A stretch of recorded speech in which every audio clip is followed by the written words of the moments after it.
This is the Lattice Training Podcast, where we bring you the best in climbing performance and training from the world's elite athletes, thought leaders, and coaches.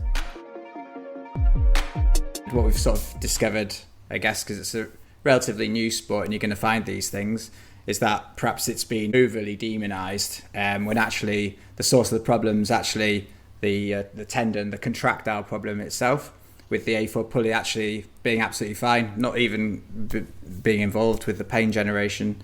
So it's a really easy oversight to make, because when you press, the difference between being on a pulley and the tendon is probably about 2 or 3 mil.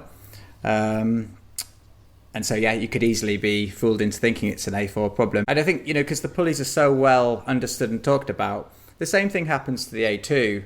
So if you've got something like a trigger finger problem and, you've got like a little bump on that tendon that's catching between your A2 and your A1, a lot of climbers will feel pain when their fingers are flexed. But what's happening in that position is that tendon's tracked down to your A1 and it's getting compressed there.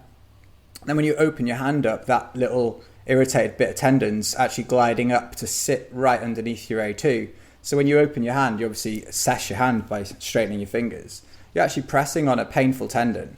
And the A2 is just a sort of symptom of that kind of collection of problems. So you'll say you've got an A2 problem, but for those people who proves true, you'll find if they flex and you press around your A1, that painful bit will come into play as you flex the finger. You might even feel a bump running underneath your finger that's quite sore.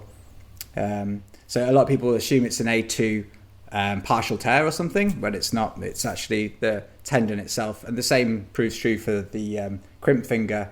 I've called it crimp finger because it seems to happen at higher flexion angles. So yeah, it's the same sort of thing, a tendon problem, not a pulley. Yeah, so obviously you mentioned there, like, the prevalence is often when you're crimping, hence the name and whatnot, but is there any kind of differences that you've noticed with how it onsets? So obviously pulleys, very typical, have that like bang effect when they go, and they're quite aware. Does that differ with the crimp finger? It does. So it can come on really slowly, or it can come on really suddenly, and that can be with or without trauma to the A4. The more common thing I do see is actually the slow build-up as people get onto progressively smaller edges. And that inevitably sees the DIP, the end of your finger, falling into a bit of hyperextension, and then the flexion angle of your PIP getting greater, which just goes to see that tendon becoming more and more active. There's risk factors for that. So if you're hypermobile, you're more likely to get that problem, because obviously if an edge size is smaller than the distal phalanx, you're going to put more and more stress on your volar plate, that stretchy ligament which goes backwards. And anyone listening to this can just test and see how bendy that joint is. And the bendier that is, the more you're going to see overload through this guy, which sees your FDS slowly building up more load.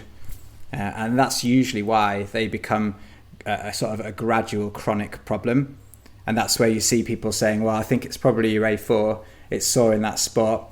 And then they say, well, I didn't hear a pop. And that's where sometimes people will go down, it might be a partial tear.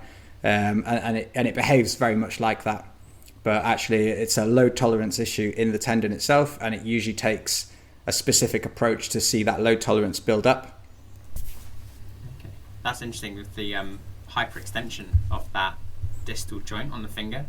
I hyperextend a lot. I remember you just said like you get a bit of hyperextension. I was like, I think I get a lot of hyperextension. I get quite a lot as well. Yeah. So do you see this occurring more in people with these sort of hypermobile distal joints in their fingers?